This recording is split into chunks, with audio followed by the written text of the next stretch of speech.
not helpful with the last part of the Prime Minister's answer to the tension of the House today. I call on question number 4, Denis O'Rourke. Thank you, Mr Speaker. This question is addressed to the Minister for Canterbury Earthquake Recovery. What criteria did he use in deciding that owners of vacant sections in the red zone of Christchurch should only be compensated at half of the section's most recent rateable value? Honourable Jerry Brownlee. Mr Speaker, to the member, there has been no decision to compensate the owners of vacant land in the red zones in Christchurch. There has rather been an offer to purchase that vacant land in those red zones, and that offer has been made to the owners of those properties.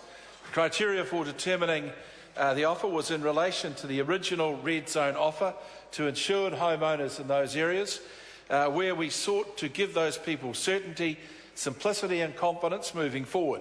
The plan was to get those families on the worst affected areas into positions where they could move on with their life. By very definition, people who owned vacant land were not living on it.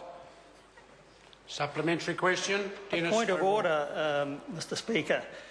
The question was very specific in asking about the criteria for valuing the compensation offered by way of offer was only half of the rateable value, and I don't believe that actually was answered. All sorts of other things were said, but there is no actual information about the criteria which led to a 50% offer. The question was around compensation, and the Minister started to answer by saying they're not offering compensation, they're offering to purchase. He then went on to say the two criteria that were important was the opportunity to give certainty to those people with those that land and confidence to move forward. I would have thought that adequately answered the question. The member has further supplementaries. Thank you, Mr Speaker. Denis O'Rourke. Supplementary. Given that it is standard practice to pay full market value when the government compulsorily acquires private land, why was fair and established practice not followed when effectively compulsorily purchasing red-zoned vacant sections, irrespective of whether there is any land damage or not?